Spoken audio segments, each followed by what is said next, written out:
Right, hey, before we get started, let me just kind of, if we can, set up our environment here. There's actually going to be some guys dropping some little scratch pieces of paper and pens off at your table. I'll explain that in just a second. That's not necessarily for you to doodle with or do paper airplanes. I've got a purpose for that, so if you'll just kind of hang on with me for just a second. First thing I want to share, though, is that I love this environment. I love Fuse. It's one of my favorite moments of the week. I do want to just ask that we would be part of creating a distraction-free environment by refusing to distract our neighbors. Sometimes it gets to be real fun and just kind of there's jabs and jokes and stuff like that. Let's try to limit that as much as we can. And then if you're the kind of person who likes to take a cup and rattle it, let's try not to do that. Just kind of a couple disciplines when you're in a group of people trying to focus on something as serious as Bible study, then I think it matters for us to just honor that. And so I will say, you sixth graders have been doing such a great job, and so I want to make sure that you know we're super proud of you, glad you're here, and not to say that the others aren't, but I'm just saying, like, man, you guys are doing a great job. Okay, scratch paper on your table. We're doing a series starting tonight called I Wonder, and it's kind of addressing this thing about having the big questions, right? The big questions in life. And I will even say this, not like, you're like, well, what kind of questions are you talking about? Are you trying to take those questions or those questions? I'm saying those things that are like, I wonder if this is all true. I wonder if I've been lied to. I wonder what's going on. I wonder if this is all, whatever. Like, it could be big life, big faith, big, like social friends. It could be anything, okay? So here's what I've learned, okay? If you're writing questions down right now, please pause and just listen to what I say. Because what I'm about to say might be the most important thing you hear tonight. I have been doing student ministry like this in some form since like 2001, okay? It became my job in 2005, but we did it all through college. Christy and I, we worked in churches together, volunteered in churches together through college. And here's the one thing that has kind of broken my heart over the course of all that time, especially if you go back to, like, they're now adults, but they were in student ministry 10 years ago. Here's what they would say. One of the things that they struggled with is that they were never allowed to ask questions. They were never allowed to ask questions. They never felt like there was the right time or the right place. Their parents actually told them, and I don't want you to raise your hands or anything, their parents may have told them, hey, it's disrespectful because you're challenging leadership or whatever. I need you to understand, I will never think it's disrespectful for you to ask a question about the Bible, about life, about any of this stuff. Now, obviously, we know that disrespect is more of like a tone and an attitude thing. And so if we're teaching something and you're just in there and like, I don't believe any of this and this is stupid, well, obviously that's disrespectful. But you saying, hey, I've got a question about this, just doesn't necessarily line up with what I think or what I believe or what I see, man, ask it. Ask it. Now, I want you to know that it's always okay to ask. You can ask me, you can ask any one of our staff or any one of our volunteers. We're here for that. Now, the scratch paper is for you, and you don't have to do it right now, but if you've got like questions right now, you're like, okay, question been burning in my brain, go ahead and write it down, and you can even like literally write it down right now and come drop it off kind of at the front of the stage if you want. You don't have to put your name on it. The goal is just for you to kind of express that question. Now, here's what I'm not promising. I'm not promising that I'm going to respond to all those questions tonight, because if like 60 questions come in and they all require kind of like, man, these are heavy questions, and which is great. It might take some time to get through them all, but my goal is to kind of learn a little bit about you guys, maybe even be able to provide a little bit of response or answers. And there may be questions I'm kind of like, hey, I wonder that too. But here's what I don't want. I don't want you to think this student ministry is a place where you're not allowed to ask questions. okay? I want to make sure that that is like expressly clear. This is a place where anyone can come, obviously middle school, high school. Doesn't matter if you're Christian or you're not a Christian. Doesn't matter if you go to church here or somewhere else. Doesn't matter if you go to school in the neighborhood, live in the neighborhood. Doesn't matter. Come one, come all. This is a place where we want to be welcoming and warm and all that. I was a part of a youth ministry where it was okay to ask questions. But I'm learning that there was a group of people that wasn't allowed to ask questions, and so they kind of just said, well, I guess if that's the only thing I'm allowed to believe, and I don't believe that, then I guess I'm out, and I guess I'm not included, and I guess I'm not good enough. And let me tell you, like, don't make the mistake of precluding yourself from what Jesus offers simply because a human doesn't do a good job of leading you, okay? So, and I'll fail you sometimes, right? Every human in life will fail you at sometimes. This is not a perfect student ministry, but we want this to be a place where you feel free and safe and free to ask questions. So, like I said, if you got like, man, this is a question been burned. I asked my parents this question, they didn't know. I asked my friends this question, they didn't know. And jot it down, and you can literally write it down, maybe even fold it up, and you can come drop it right here, or you can at the end of service, whatever. I will tell you, I would like to be able to respond to some of them over the course of the series, for the next 3 weeks. And so, anyway, so none have come up here yet, so I'm obviously not going to respond to any yet, but we will make that available maybe next week. So if you have a question, and here's what I'll say. If you have a question, like in the middle of the week, write it down and bring it, or you can email it to me or text it to me. It's just whatever, okay? So you can tell me Sunday, you can bring it next week. All that's fine. Okay, so we have big questions in life. And technically, what we're going to be talking about tonight is what do we do with our difficult questions? And then specifically, if I can just kind of get it all the way into it, and this is going to get kind of like, maybe some of y'all have had arguments with people about this, whether God is real or whether all this is fake. There's people that believe that there's no God. And so if there's no God, like, what is this? Right? It's a bunch of people gathering for no reason is what they would say. Then there's people that would say like, well, science has disproven some things and all y'all are like, y'all are just kind of burying your head in the sand. We don't agree with that. We'll talk about that a little bit. But I looked up some of the most popular like big questions that are in people's life. So a couple of these on the screen. Where did all this come from? Where did all this come from? Like, what are the origins? What's the story? What is the story about all of this, right? The next thing is God real? Is God real? And I would even say, like, is the Bible true? Is probably an alternate version of that question. How do we know that Christianity is the right belief system, right? How do we know that maybe we're wrong and they're right? That's a big question. And then probably the biggest question, most popular question, is why are we here? Why are we here? And it's a question about purpose, right? What exactly am I supposed to, if I've got like 100 years on this planet, what am I supposed to do with it? What would make me a success story? What would make me a failure? What would make me live a life worth living? And what would make me get to the end of my life? Can I just let you in on something? One of the things that's terrified me for the majority of my life is the idea that I would get to the end of my life, like I'm on my deathbed, and then I have this moment where I'm like, I wasted it. That terrifies me. It terrifies me. And so I've asked this question, like, why are we here? These questions can be really stressful, right? These questions can be really stressful. In fact, they can shake us up. They can maybe unsettle us. I'll just be like flat out honest with you. I have no desire to kind of play a certain part here. There are questions I have about life. There are questions I have about faith and Christianity. I'm not a know-it-all. There's questions I have, like if I was able to sit down and talk with God, there'd be a couple things I'm like, what's going on with this situation here? Because it doesn't seem to line up with like what is in the Bible. Why don't you do this? Why do you do this? Why, and obviously God is on the throne, but I have questions.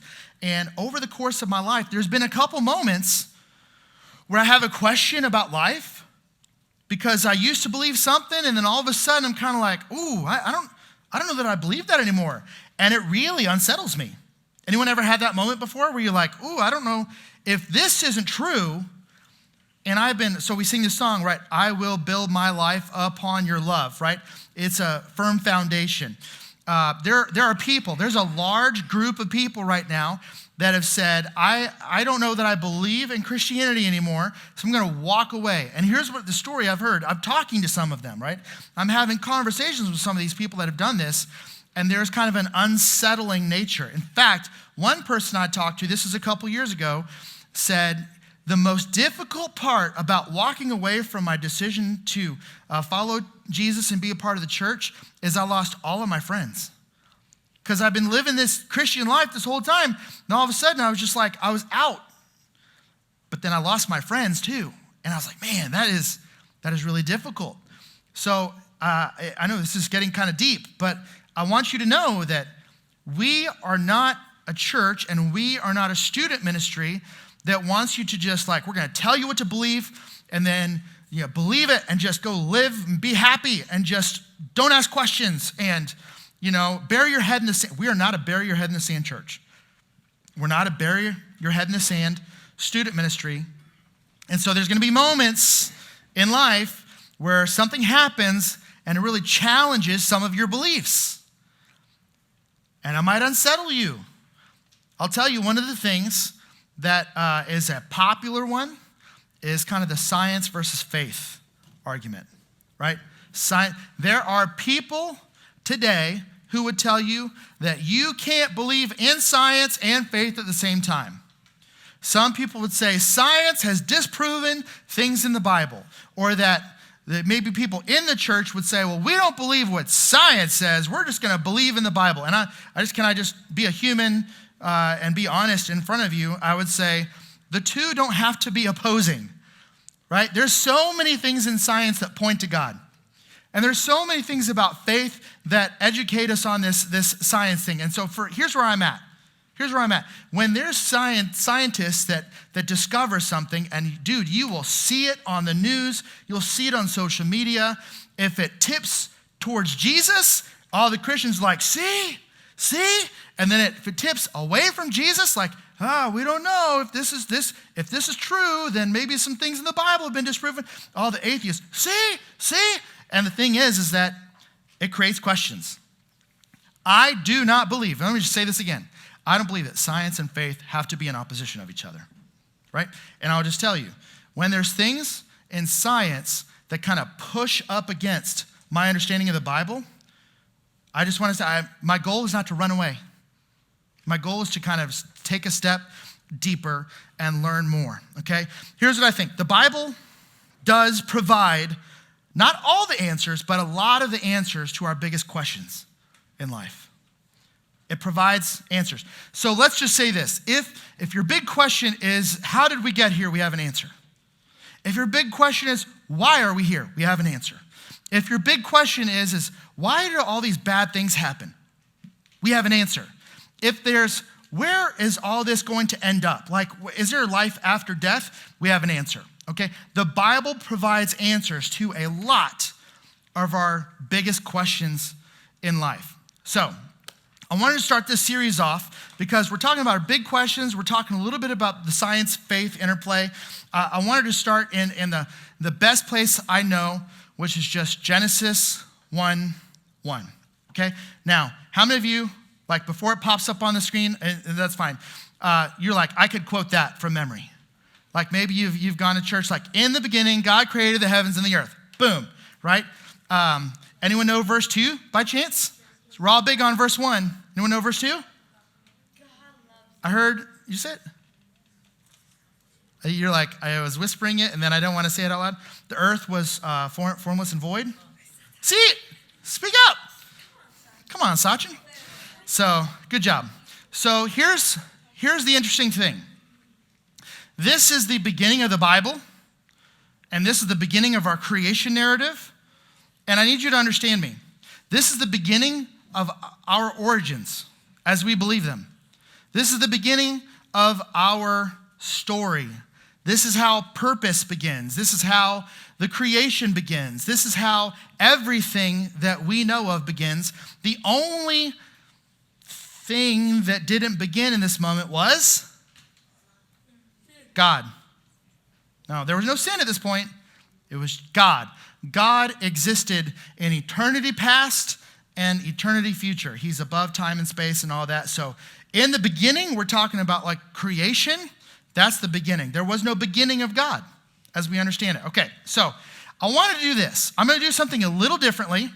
I want to play you a video that explains the creation narrative. So if you'll turn your attention to the screens, we're going to kind of invest some time in this video. Let's go ahead. The first book in the Bible is called Genesis. And we're going to look closely at the first page of the book of Genesis. It's a carefully crafted narrative about God creating and ordering the whole cosmos. Okay, let's check it out. Now, the opening line of the whole Bible is, "In the beginning, God created the skies and the land." Now, your Bible translation might say the heavens and the earth. In biblical Hebrew, the word for heaven refers simply to the sky above. And the word for earth does not mean globe, but rather the land. The ground below us. Right. This line is summarizing what's going to happen in the following narrative, which starts in the next line. And it reads, "Now the land was wild and waste." This phrase rhymes in Hebrew. The land was tohu vavohu, which means unordered and uninhabited. This is the ancient way of talking about the pre-creation state, what we might call nothingness. For the biblical authors, non-existence means having no purpose and no order. And the next line uses another image to say the same thing. "And darkness was on the face of the deep abyss." What's the deep abyss? Yeah, it's a dark, chaotic ocean. It's another common way the ancients described the non-reality that preceded creation. Now, here's where things start to get interesting, because in the midst of those dark waters, God is present. And the Spirit of God was hovering over the face of the waters. The Hebrew word for God's Spirit is ruach, which can refer to wind or breath or God's invisible presence. So you can't see it, but God is present in the darkness, ready to bring order so that life can flourish. Yes, and this ordering happens in a series of 6 days. Each day begins with the phrase, "And God said," and then ends with the phrase, "And there was evening and morning." Yeah, every day addresses those problems introduced in verse 2, that there's no order and no inhabitants. So on days 1 through 3, God splits apart that unordered darkness into 3 ordered realms. Then, on days 4 through 6, God fills the uninhabited wasteland with creatures. Interesting. Let's see how that works. Okay, so the first realm of order begins with light on day 1. Ah, yes. Let there be light. This is God's own glorious light that fills and contains the darkness as he separates day from night. God's establishing the order of time. Okay, and then on day 2, let there be a vault between the waters to separate water from water. What's the vault? In the ancient culture of the biblical authors, the sky was perceived as a solid dome that holds back waters. God's depicted here as splitting the chaos waters in half, above and below, which creates the realms of the sky and the seas. And then on day 3, let the waters under the sky be gathered into one place and let dry ground appear. God is establishing the realm of the land, and it emerges out of the chaotic waters. And then there's a bonus creative act on day 3. God invites plants and fruit trees with seed to emerge out of the land. Okay, so we've got the realms of time, the realm of the sky and the seas, and the land. And they all have order. Right. Now, it's time to go back and fill these realms of days 1 through 3 with inhabitants. This is what happens on days 4 through 6. So in day 4, let there be lights in the vaults of the sky. God installs these lights, the sun, moon, and stars, as signs and symbols that reflect God's own light. He gives them his own royal power to separate day and night. Then on day 5, let the waters swarm with living creatures, and let birds fly above the land. Yeah, these are the creatures that live in the waters below, and those that fly near the waters above. Then finally on day 6, let the land produce living creatures. They emerge up out of the ground to live on the land. And then, matching that bonus act of creation on day 3, God makes a special land creature, human, or in Hebrew, Adam. Then God provides all of those plants from day 3 as abundant food.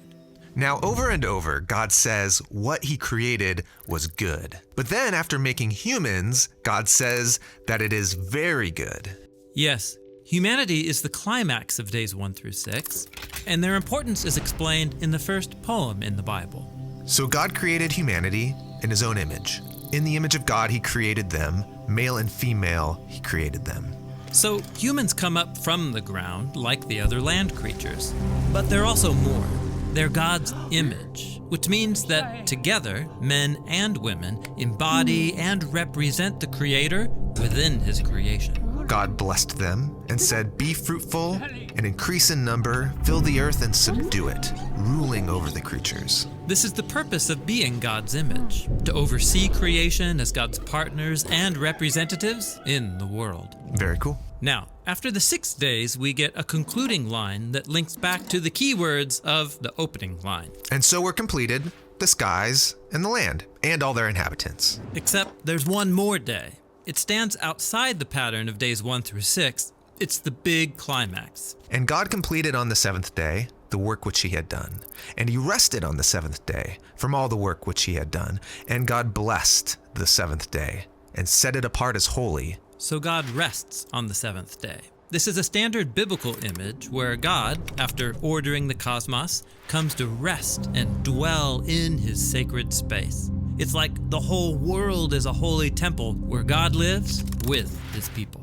Now that phrase, "there was evening and morning," it doesn't appear on day 7.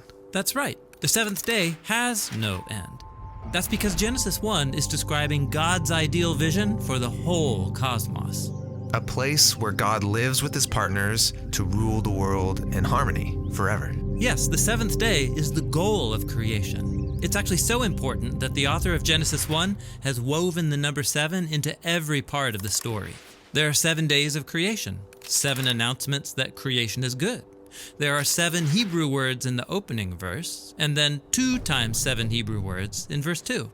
And then the statement about the 7th day has 3 lines of 7 words. Wow. So the first page in the Bible is doing way more than just telling us how the world was made. Right. Genesis 1 has been designed to show us that God's purpose is to share creation with his images, so they can rest and rule it with him forever. And that purpose is what the rest of the biblical drama is all about. All right. I love that last part where you learn how much strategy was written in those first few verses, right? That there's these versions of 7, and then these 2 versions of 7, and then these 3 versions of 7. Like there's a lot of, this isn't just like anyone's sloppy writing. This is really well written out, and it's specifically poetry describing the origin of things. So I want to just kind of repeat, like when you read the Bible, you have an answer to some of these questions, and we've kind of gotten a little bit of like how we got here. We're gonna dive more into why we're here and maybe some things that push up against that in our culture. Hopefully, those of you that are writing questions, we'll be able to turn some of those in. We'll kind of address some of those. If you have them right now, just wait until, because we're going to close up shop here in about 3 minutes. But if you have questions, go ahead and write those, because here's what I found. A lot of these questions relate to things that are pushing up against our faith, and it's making us struggle, and it's unsettling us. And as a guy who's walked through some of that, I would love to give you a little bit of advice. In fact, just 4 quick things, if I can. Just what do we do when those questions come? What do we do with those questions, okay? First of all, don't freak out. Don't freak out. A lot of people are like, well, if this isn't true, then what's true? Then what do I do? Just don't freak out. Like, be patient. Maybe sometimes we just need to get a good night's sleep and do some research and think about it. You can bring those questions. We'll help as much as we can. Not saying we're experts, but just saying as a guy who's been reading the Bible for the last 20-ish years, 20 longer than that, 25 years, and really kind of studying it, I've walked through some of those conversations. And then I've been able to help students as they process these things. So again, not an expert, but I have a little bit of experience in this area. Don't run from your questions. I'm telling you, do not run from them. I think some people have this response of just like, well, we're not going to address that, or we're not going to. Listen, if you have a question that matters to you, I believe it matters to God, it matters to your growth, you should ask it, okay? And you should, number 3, keep learning.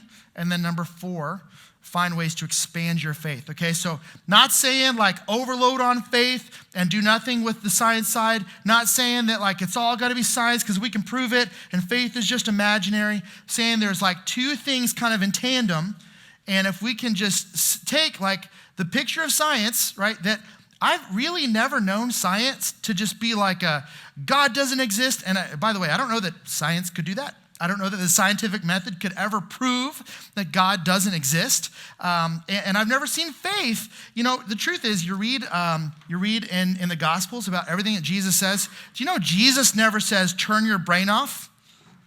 Jesus never says that. So here's what we want to do. Science, let's put it in its rightful place.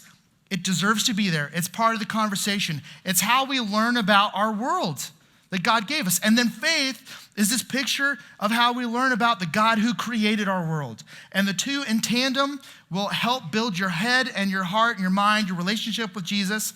And I just want you to know, like, when it comes to these items of faith, we don't have to turn our brain off. Let me just share one more verse with you, because hundreds of years later, author of Hebrews writes a couple things, right? Because we know that this faith thing with science is kind of like, okay, we can say 2 + 2 = 4.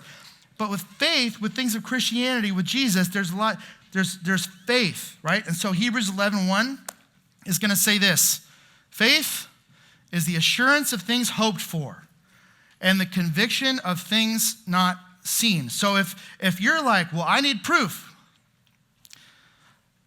it's the assurance of things hoped for and the conviction of things not seen. No one in this room, to my knowledge, has ever walked, right? Taken a walk with Jesus, right? We've never given him a hug, right? We just never have. There's a well, I can't see him, so I don't know that I can believe it. I think that's an overstep. I think it's a dangerous line to walk, okay? I want to challenge you in your faith journey to not turn your brain off, but also deepen your relationship and find ways. So let's do this. I'm going to close. A couple things.